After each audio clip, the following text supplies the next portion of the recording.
It is unfortunate that many people and Christians will have spent a large part of their lives climbing the ladder of success only to discover at the end that it was leaning against the wrong wall. In an effort to meet the standards of our world system and what it calls success, many will have missed the purposes of God.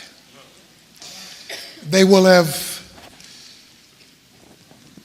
perhaps been very great in their careers and in their education and with their resources, but will stand before God never having finished the work that God had called them to do. What we call purpose or destiny, your divinely designed reason for being once you become a Christian. The reason why we were not raptured at the moment of conversion was that God left us here for the achievement and the accomplishment of a kingdom purpose. Unfortunately today, it is easy to get caught up in the wrong purpose. The purposes of people, possessions, paychecks, power, popularity, and maybe we sprinkle a little piety in to make us feel a little better. It is easy to live the life that we live without the right end game in mind. Like the man who said, I was dying to finish high school so that I could go to college. I was dying to finish college so that I could start my career. I was dying to get married so that I could start a family. I was dying for those kids to become 18 so that they could leave. I was dying to retire only to discover now I'm just dying. And the sense of purpose is gone. That leads us to our two chapters today. Chapters 3 and 4 of the book of Esther. Because it is in these chapters that the greatest statement and the most famous statement in the book is located in chapter 4, verse 14, when Mordecai asked her the question, have you not obtained royalty for such a time as this? Or as the King James says, have you not been called to the kingdom for such a time as this? So I want to explain to you, using the providential hand of God in the life of Esther, how you know when it's your time. You hear people talk about, it's my time, it's my season. And that's easy to say and quote, but how do you know when God has prepared you for the moment? That time that he has worked with you for through the good, the bad, and the ugly to bring you to a space of usefulness for his kingdom purposes. Well, chapter 4 opens up with a problem.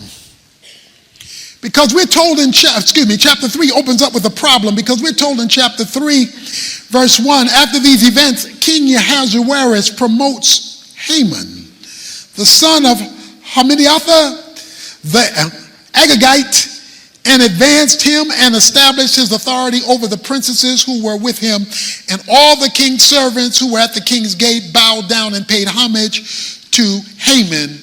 But Mordecai neither bowed nor did he pay homage. Houston, we have a problem. Ahasuerus, the king, has decided to elevate a man named Haman. Haman is made the second most powerful person in the Medo-Persian Empire. And the king has said, I want there to be public recognition of the promotion that I've given to Haman, so I want everybody in the kingdom to bow. And so as everybody began to bow, then they came to one of the employees of the king named Mordecai. And they said, Mordecai, it's time to bow. Mr. Haman is coming down. Mr. Haman is passing through. Mordecai says, excuse me, but I can't do that. I can't bow and pay homage. I cannot worship him. I can respect him. I can affirm him, but what you're asking me to do is bow down and pay homage. You're calling for an act of worship, and I can't do that. So Mordecai refuses. Houston, we have a problem.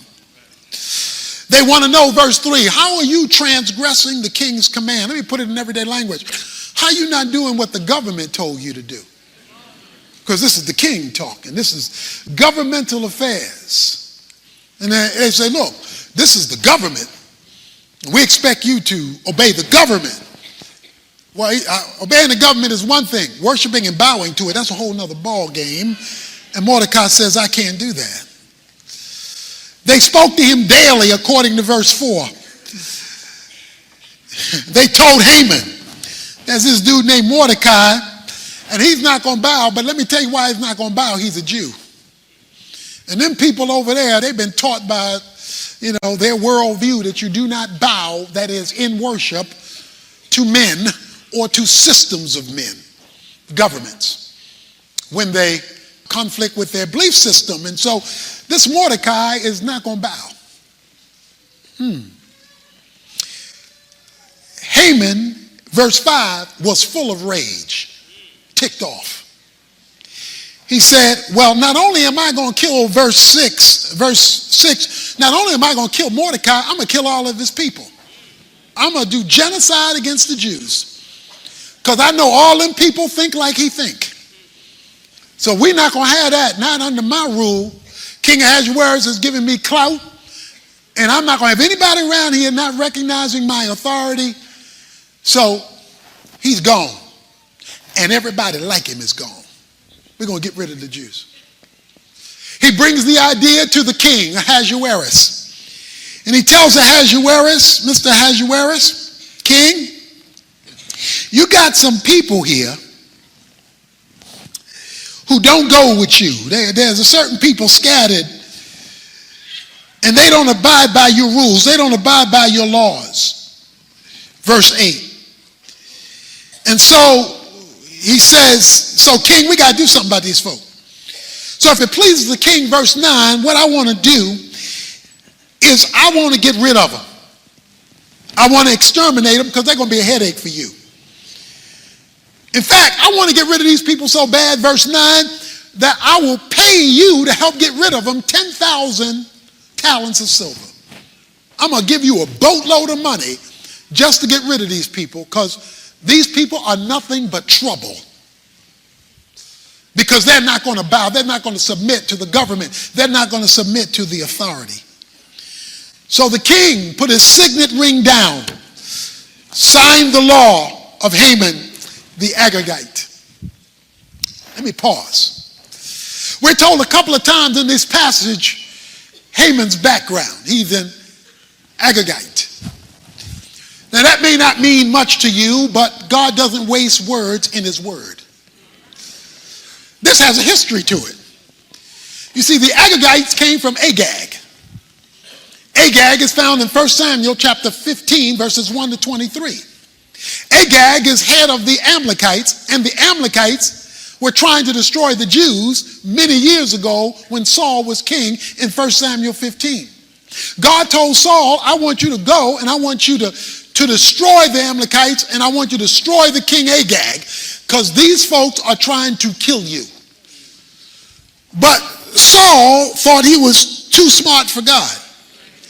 And he decided, I'm not going to kill the king. I'm going to kill some of the stuff, but I'm not going to kill all of the stuff because we can use some of the stuff. So he disobeyed God. Agag was allowed to live longer, so his legacy was allowed to continue. So now we in Esther with the fruit of a root of a same problem that wasn't dealt with early. So some of us know what it is to have something we should have dealt with, wish we would have dealt with, and if we would have dealt with it, we wouldn't be dealing with this today. But because we didn't deal with it when we should have dealt with it, we wind up with the fruit of it continuing in our life and circumstance.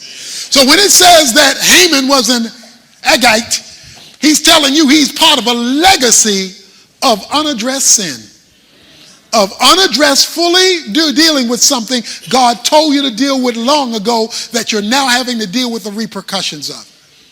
And so now, not only is Mordecai in trouble, the whole race of Jews is about to be exterminated. Okay, here's lesson number 1. You know it's your time. You know it's your time when God connects spiritual preparation with spiritual warfare.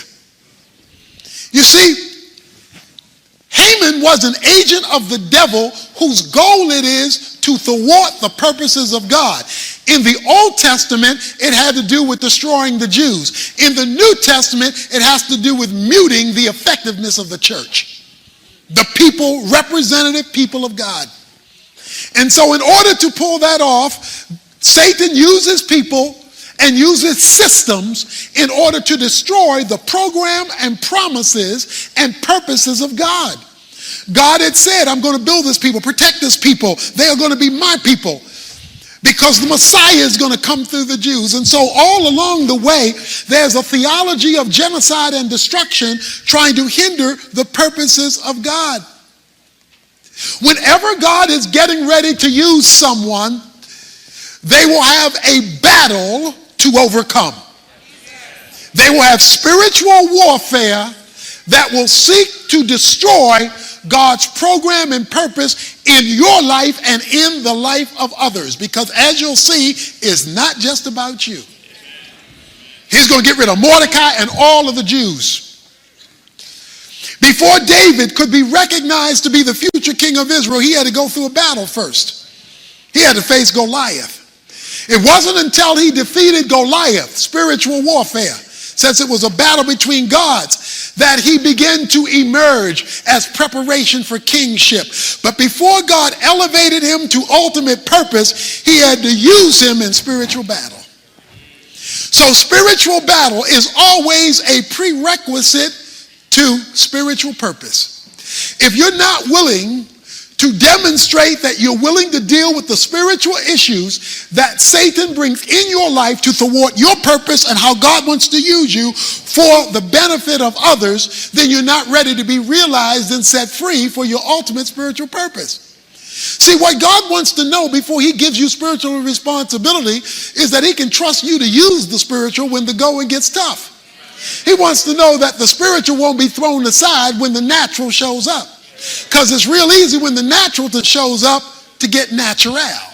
It's easy when the natural shows up to go secular.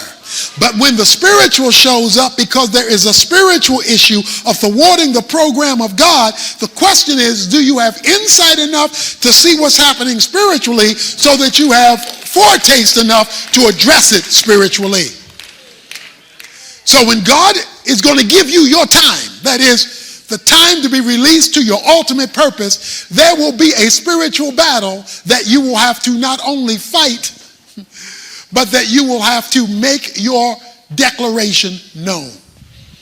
And so now the Jews are about to be destroyed. The scribes in verse 12 send the word out. The edict goes out about the destruction of the Jews. Letters are sent in verse 13 by carriers to all the provinces to destroy, to kill, and annihilate all the Jews, young, old, women, children. But we're told that this was going to happen in a 12-month cycle. You see that in verse 7. You see that in verse 13. It says the 12th month. Let me just throw this in. If you look at verse 7, it says per, P-U-R-A. That is the lot. The lot. The lot is dice. Okay? Y'all know dice, right?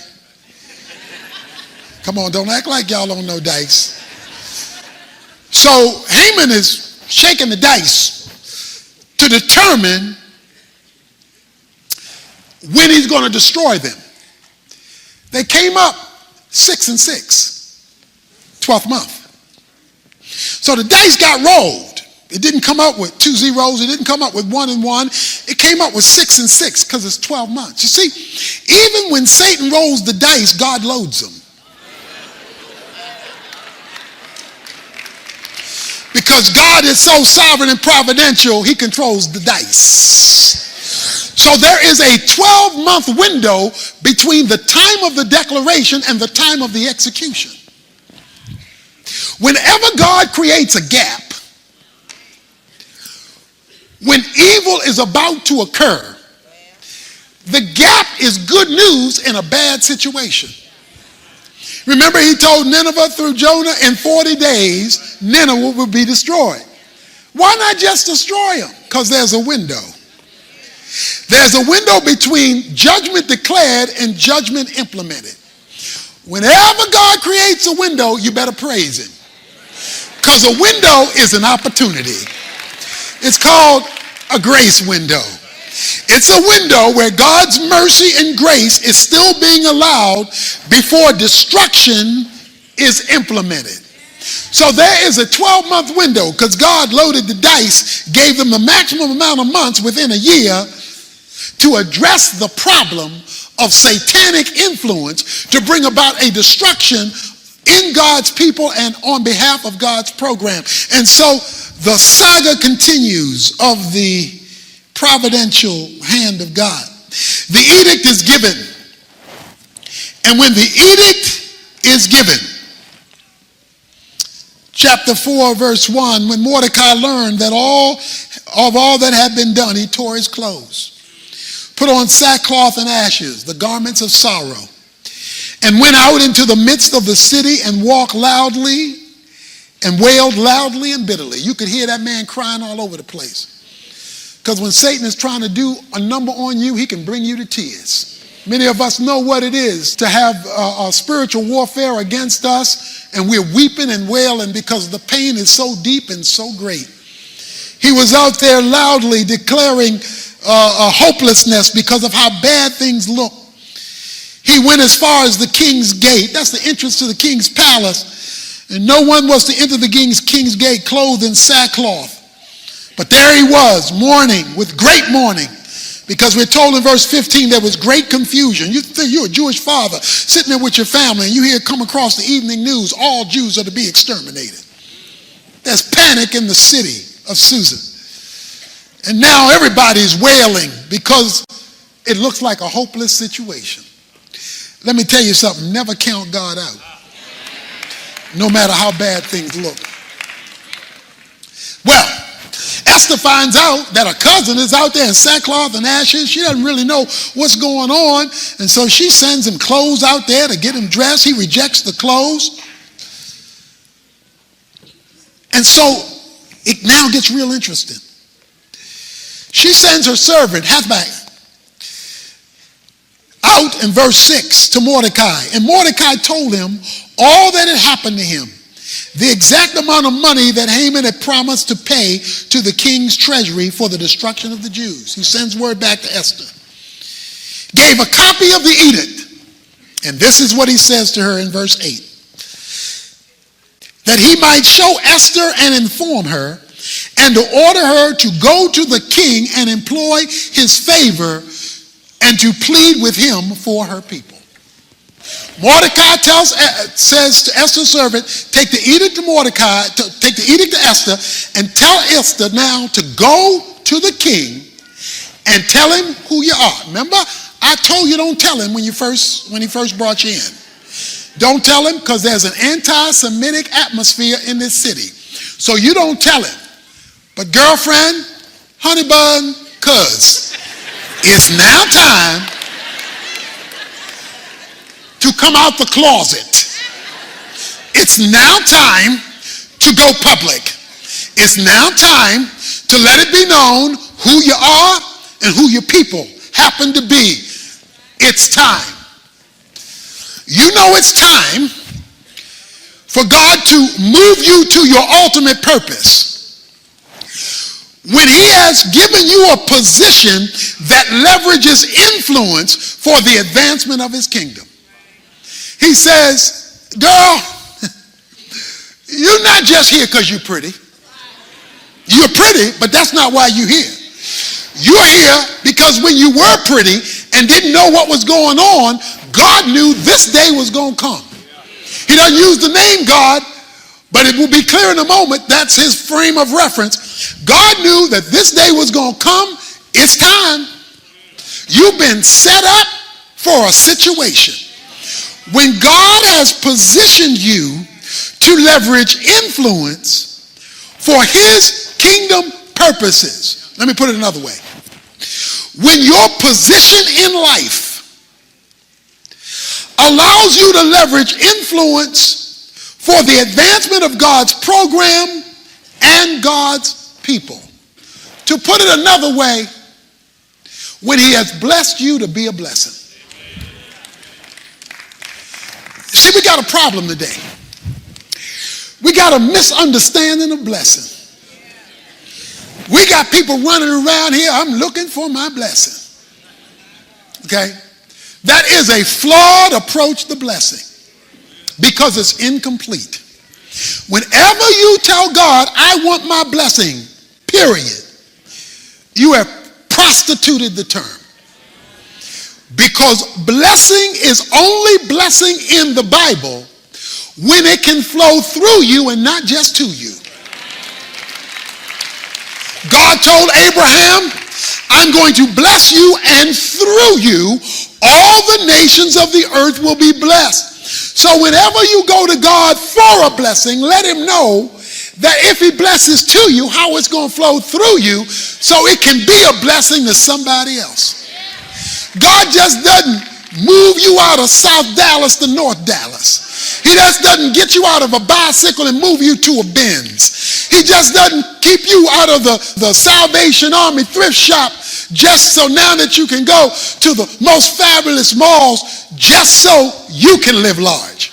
He always wants to know how you're going to use the gifts, talents, skills, and resources he has given you to advance his kingdom program. And if there is little or no concern for his kingdom, you just cut off your blessing.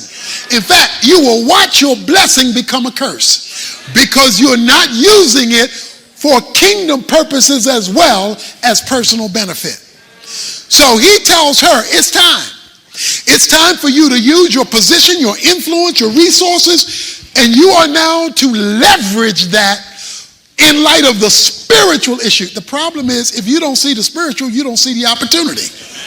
See, if all you're looking at is the physical, then you don't see what's happening behind the scenes in the spiritual. So you all shook up about what's happening in the physical because you don't know that there is a spiritual activity occurring behind the scenes. So she hears that she's supposed to go before the king. So she sends word back to Mort. Mort, verse 11, all the king's servants and the people of the king's provinces know that for any man or woman who comes to the king to the inner court who is not summoned, he has but one law, that he be put to death. Unless the king holds out to him the golden scepter so that he may live. And I have not been summoned to come to the king for these 30 days. Mort, let me explain something. I need you to understand, cuz it's sort of like this. Me and the king have not been talking for 30 days. 30 days, we not, we on the outs with each other. He hasn't wanted me in his bed chamber. He's not talking to me. Because between chapter 2 and chapter 3 is 5 years. Because after 5 years, the marriage can go south. So it's 5-year marriage and he's not all that impressed with her beauty anymore. Maybe she done picked up a few wrinkles in 5 years. I don't know. But whatever it was, for 30 days, he's not talking to sister. He's not talking to his wife. He's not talking to her. And he says, there's rule in this house. If you go in the king uninvited, and he does not hold out that royal scepter, it's over. It's over. You are put to death. So what you're asking, Mort, is for me to risk my career, life, economic stability, my crib. I'm living in the palace. You're asking me to put that on the line for y'all. See, it's no longer us. See, she a Jew too, but she ain't like them Jews back there. She ain't like them Jews still caught in a bad situation. She not like those Jews who still living in shabby houses. She's not like them Jews who still have to eke out a life with minimum income. She's not like those Jews who still have to catch the bus. She's not like those Jews who don't have multiple changes of clothes. She's not like those Jews who are still living in inferior housing with inferior education, with inferior opportunity. She's not like those Jews. I used to be one of y'all. But I'm up here now. Now, I'm a Jew, but I'm a different Jew. I'm an upper class Jew. I'm a Sadidi Jew. I'm a successful Jew. I'm a Jew with a bank account. I'm a Jew with a CD. I'm a Jew. Well, that don't mean nothing now. I'm a Jew with stocks and bonds. And I am a successful Jew. Now, I know what it's like because I used to live with y'all. But my situation is different now. So I pray for you. I hope it works out. I'm in a different socio-economic political scenario. And if I go into my husband's room and he has not invited me and he does not hold out the scepter,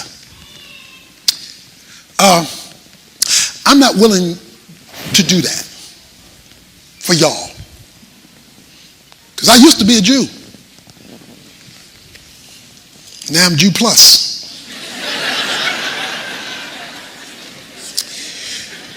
What she did is what we do.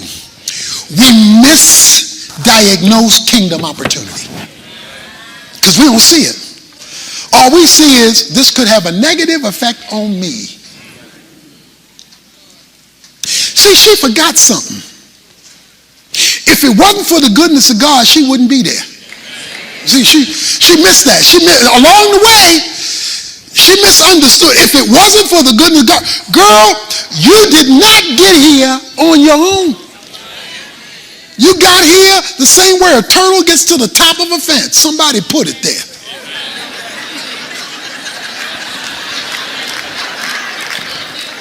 So she forgot all that, and having forgotten all that, she said, look, this is about me now. Not about y'all, it's about me. Y'all get it like I got it. Because right now it's about me, and I can't put myself in that position. She forgot, and it's easy to forget how you got where you are. It's easy to forget. Once you start living in a certain neighborhood and driving a certain vehicle and wearing certain clothes and getting a BA and an MBA and a doctorate, and it's easy to forget that if it were not for the grace of God, you would not be in the position you are now in. It's easy to forget that. And when you forget that, you're not so concerned about how other folk gonna make it. You wind up saying like her, in essence, I made it, why y'all not making it? We become self-absorbed. See, I'm clearly understand that I am not supposed to be here. I am not supposed to be on the street in this pulpit doing this. When I was raised my father was not a believer in those early years and my home was in total disarray, I'm not supposed to be here.